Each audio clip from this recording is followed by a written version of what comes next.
Hi, everybody, and welcome to What's My House Worth, a show that slices and dices the real estate scene right here in Needham. My name is Rob Tickton. This is Ryan McDonald. We are with Hawthorne Real Estate. We are a design build company. We also provide brokerage services for our clients, and sometimes we do both, Ryan. Yes, we do, Rob.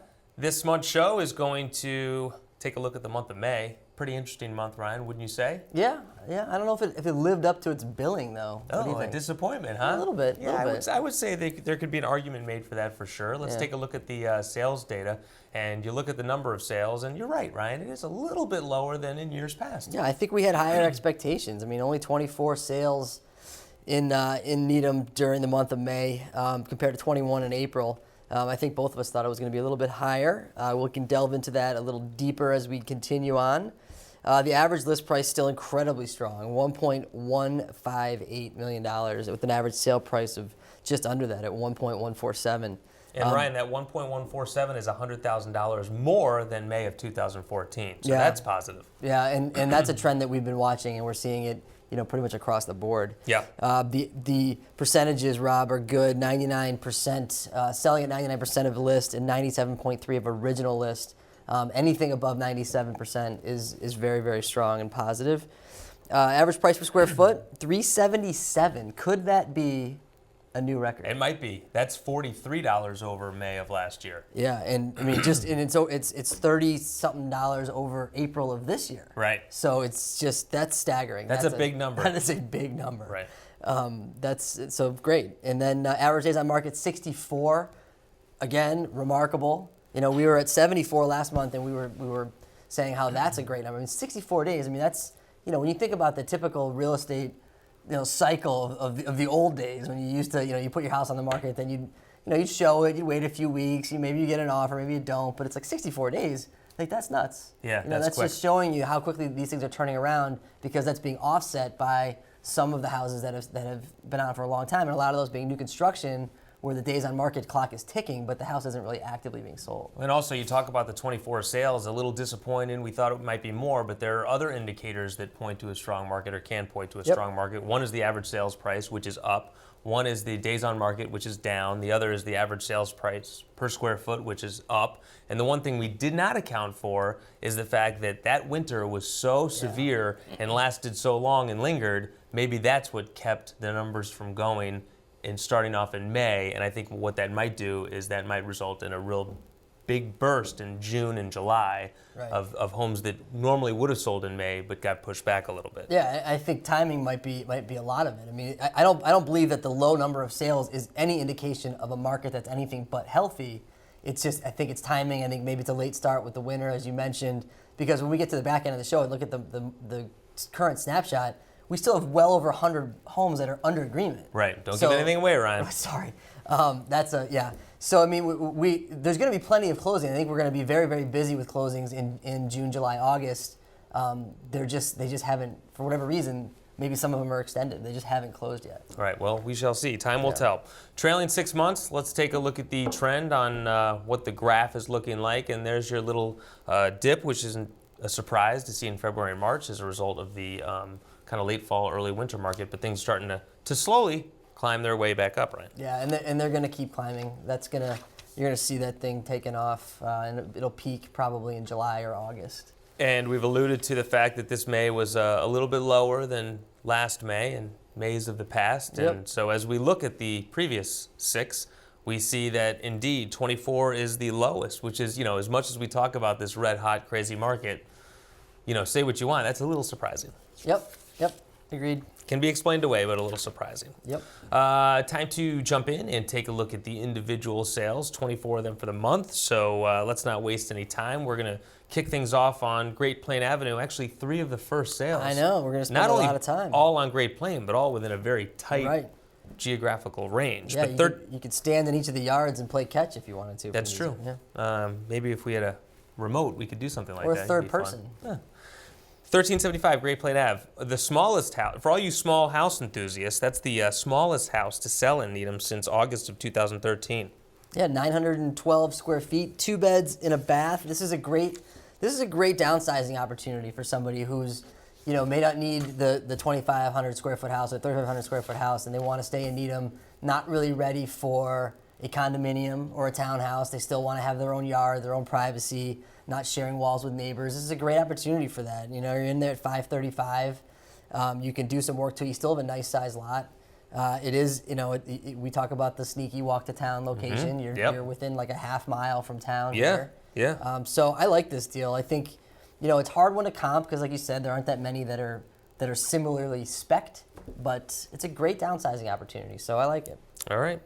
1024 Greendale Avenue is next up on the list. This is a corner lot, actually, Greendale and Intervale. And again, you want to highlight how you're better off selling in the spring sometimes than in the fall. This is an example in the sense that it was on the market from September to November for $549, doesn't sell, comes back on in the spring, and wouldn't you know, after 7 days, you sell to a builder, I believe. Yeah, this is a land sale, and I think that they're going to position it so it'll have an Intervale address. So when we're revisiting this in 7 to 10 months, we can talk about whatever number Intervale, and it will have formerly been known as 1024 Greendale. Of course, and that is assuming that the house is on the market. Right, of course. Whereas it could be a direct sale, but that's Yes, a good point. A good point for Thank sure. you. Back to Great Plain. We're actually right, basically, I think, kitty corner from the previous Great Plain house is a home that was built in 1956. This is 1312 Great Plain Ave, and sold for $380,000, Ryan, in 2005. Sells 10 years later for $545,000. And this is an interesting one to compare it to 1375 Great Plain Ave, because it's literally, it's like 200 square feet bigger, but it's got another full bath and it's got another bedroom, yet only selling for $10,000 more. Right. Well, maybe that's just because there's a floor on how low a sales price can be in Needham, right? Possibly. So if you think about it though, how good of a deal does 1312 look compared to 1375, given you have another bedroom and a bathroom, and you're only spending $10,000 for those two things? Right, ranch versus a cape. Yep. Which true matters maybe a little bit, but yeah, that's a good point, Ryan. Thank you. That's two good points in like the first 6 minutes of the show. Yeah, you should just walk off the set right now. I'm done. 1389 Great Plain Avenue, staying in that very tight range right there. This was nicely finished, Ryan. It was. This house, no garage, but a nicely finished house. I really liked it. Yeah, my notes walking out of there were small but tidy. Like it was a very neat little, tidy little house. It showed very, very well. Yes. On the market for 5 days, getting up over 6. Had an older heating system, and it was like original, but newer roof. Yeah, other updates. So new roof, fenced yard, a little finished area in the basement. So this is, I think it's a good number for the house, but it's also, I'd be, the buyer. I think you're. It's fairly turnkey other than that heating system. All right, and that concludes What's My Great Plain House Worth. We are going to move on to other neighborhoods. Next up, 30 Brookline Street. Interesting, the next two that we're going to actually look at, because they're remarkably, that's fun. It is. You were anticipating that conversation as well? I've been giddy all morning. So this is one it sold in 2012 for $426,000. The people who bought it did quite a bit of work, it looked like. Did. And did pretty well there, $649,900. Bigger lot, closer to Greendale. Yes, it's 14,000 square foot lot. It is on the Greendale side of Brookline Street. The lot is not flat, and the 14,000 square feet is not all just yard. It's wooded, but yes, interesting. They priced it at $649,900. Goes off the market in 6 days at asking. So you could say it's priced very well. And then we go on to the next house. Right. So let's just look at this slide one more time. There's more. There's more. So there's 30 Brookline Street. That sale price, $649,900. Kind of keep your eyes fixed on that. Next slide up is over to Hawthorne Avenue, and you're talking about $100 difference there in price, Ryan. And similar homes. Yep. Lot size is dramatically different. Yes. Streets fairly dramatically different. Correct. Right. I'm guessing you like Hawthorne Ave better as a purchase at $650,000 than you do Brookline. Yes. I do too. Why?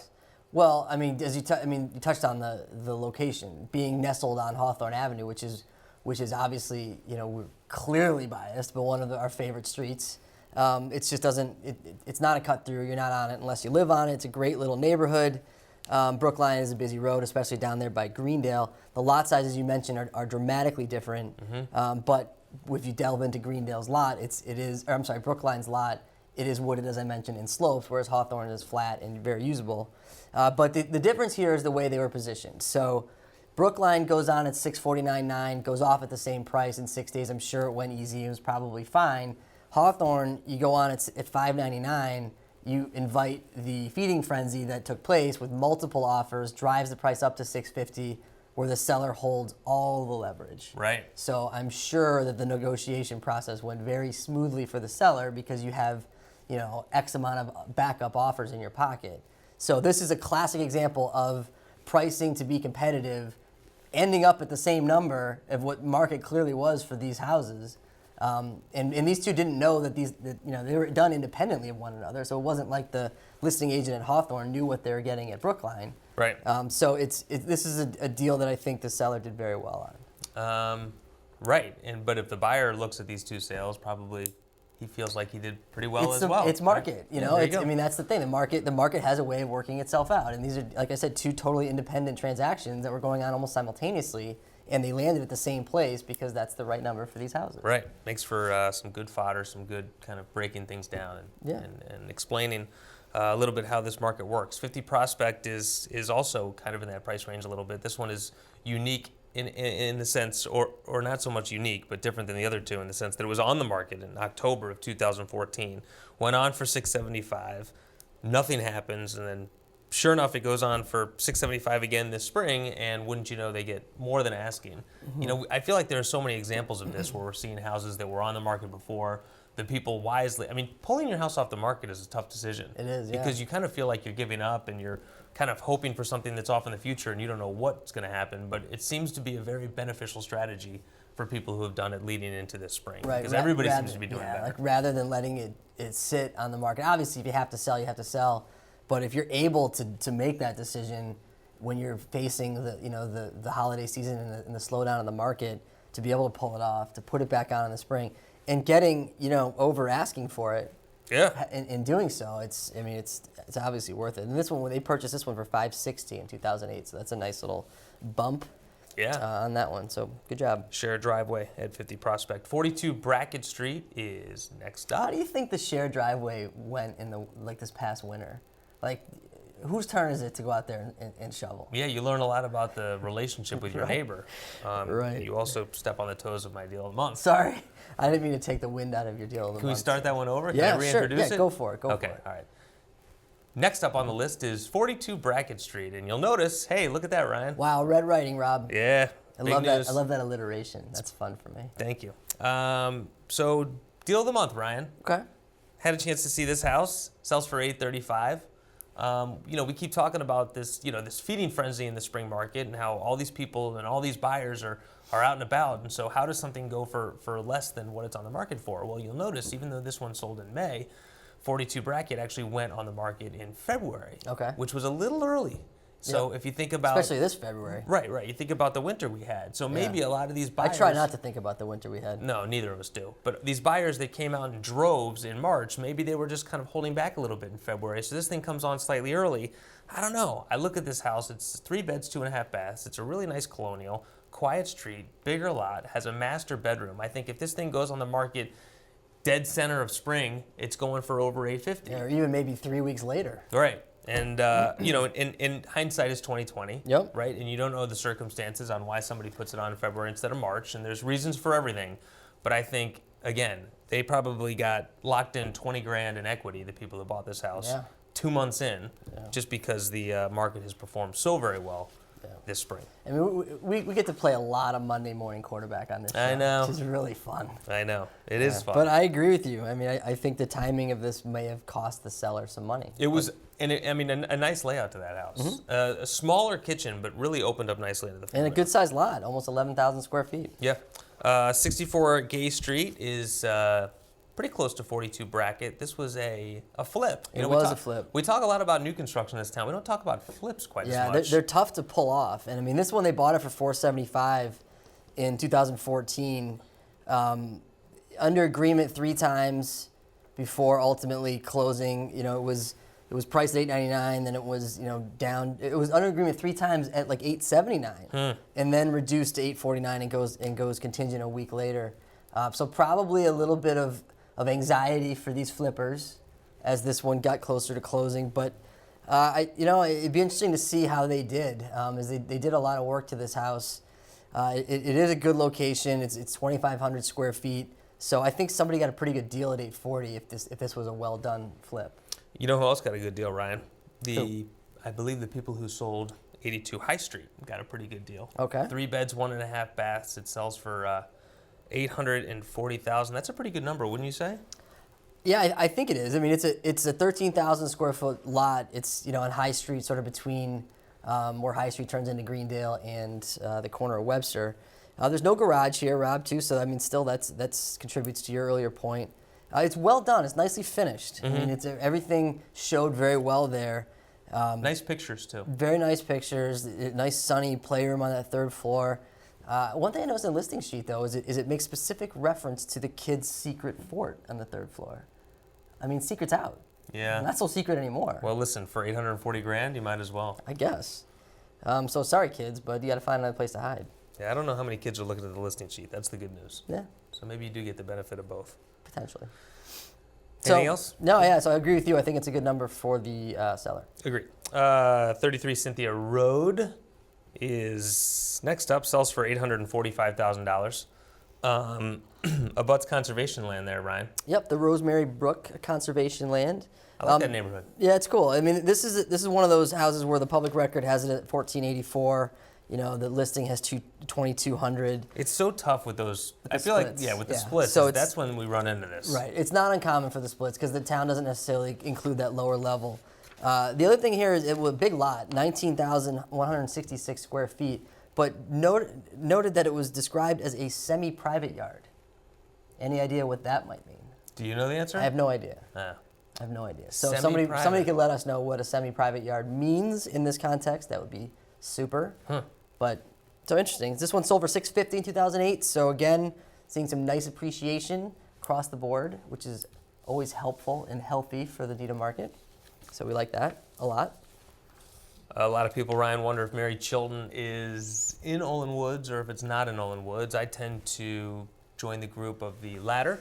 I don't know that it is. Interesting. So it's because it's not like connected to the other it's streets. A path. You have to, right. Yeah. But we'll just say on the outskirts of Olin What Woods. about Pilgrim? Where does Pilgrim fall? Same thing? I don't think it's in. Okay. But I'm willing to say it's on the outskirts. Okay. So on the outskirts of Olin Woods is 65 Mary Chilton.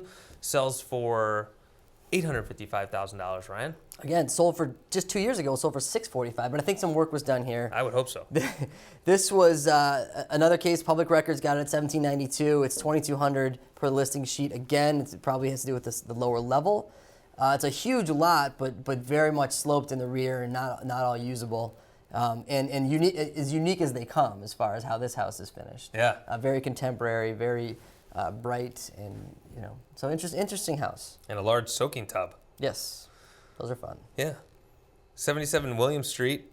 We're going to the land of concrete sidewalks. Okay. Would you like to elaborate on it? Nah, it's just got concrete sidewalks in this neighborhood. All right. 77 William Street, built in 1986. I was surprised at the square footage when I saw that, 2147. I thought I remembered it seeming a lot bigger than that. Well, Public again, Records got 1924. Yeah, so wow. I'm even more surprised by that number. Sells for $970. Yeah, nice, good-sized pool, but what a pool does obviously is take up some of your lot. So it's a 10,000 square foot lot with a very large pool on it. So it's most of your lot. I thought the house showed very well. We talk, I feel like time and time again about that dearth of inventory, which I don't even know if it exists anymore, but it did exist clearly. Yeah, it's not as dearthy as it was. Right. But it was dearthy a few months ago because now we go from $970,000 at 77 William Street to $1.215 million. So not as big of a jump, but still a jump. Right, at 1376 Great Plain Avenue. And, this is the thing, Ryan. You look at this house on the market for 311 days. Yep. And so the problem is, when you're coming into a red-hot market, but you've been on the market for many, many months, you don't sometimes get the benefit of the red-hot market because everybody coming in is looking at this listing saying, why has this been on the market so long? Yep. I'm going to see, there's a lot of things coming on every month. I'll just see what's coming on and get something kind of hot off the press, so to speak. But in my opinion, 1215 for this house is a pretty good number. I agree. A ton of space. You mean big lot. for the buyer? For the buyer. Right. Yes. This is as low a number for new construction as we've seen in a while. So, and it's a product of, like you said, I think it was on the market over the winter. It's very steppy. Like you got to walk up a lot of steps to get in the house. I know, but you're also in a 17,000 square foot lot. You are. It's a big lot. It's on Great Plain, but it's set off of Great Plain a little bit, but it's up very high. It's elevated. It sort of towers over Great Plain. The builder bought the property for $500,000, which at the time they probably thought was a great number, and I think that probably helped them in the end because getting 1,215, it probably was a little below their expectations. Oh yeah, this thing comes on the market this spring, and I think you're getting $100,000 more. Quite possibly. I'll throw that out there. Yep. 23 Curve Street looks like a good deal to me as well. There's a lot of stuff in this 1-2 range that I kind of like, and I like this one for 125. 4,100 square feet. I mean, we're talking about Curve Street constantly. This one had a history. It was on and off the market a few times. 2013 was on for 1.175. Then 2014, 1.275, and then back on at 1.249, and then sold very quickly. So it was built in 2001. You know what it missed out on being in 2001 is it missed the mudroom revolution. So like you see in the new houses these days, the mudroom is very, very much a part of the floor plan. Oh yeah, because it's high on the list of wants. It's a big functional must-have for a lot of new construction enthusiasts. But the homes that were built in the 1990s and the early 2000s, I think it was really just before that happened. You know, it was kind of like New Comiskey right before Camden Yards was right. built. Right, I know. So it just doesn't have that, and that I'm not saying that contributes to its value one way or the other, but it certainly is a functional component of the house that's not really there. That's interesting. That's a great observation, Ryan. Like, that's 3. Yeah. This is awesome. You're on a roll. 754 Chestnut Street. Again, kind of going back to that theme, I feel like of days on market, it had been sitting a little bit too long to really capture the heat of the spring market because 1295, it seems like a lot of square footage, a big lot, 10 heat zones. Yes. I mean, you're basically... That's too many. That's $129,000 per heat zone. If you want to walk around, you want to turn the heat on, you got to basically walk around the house a million different places and do it. This one, I mean, it was under agreement when it was on the market in August of 2014. It went under agreement, and the price at the time was 1.45. So then to sell almost a year later at 1.3, I'm sure that the seller was probably disappointed that deal didn't go through. But it came back on the market, right in the fall, and then to sit over the winter. I think the buyer got a really good deal here because this was a nice house. There's no question about it. Great lot. It's right out, it's right outside of town, and getting it for under 1.3, I think is a good deal. All right, we're gonna rifle through a couple of these, Ryan. Okay. And as I say the address, you can give me one interesting fact about them. How about that? We're gonna play that game. Oh, let's do that. Ready? You ready? Yeah. Okay. You ready? Yes. 40 Hazel Lane. Spec house with full spray foam icing installation throughout.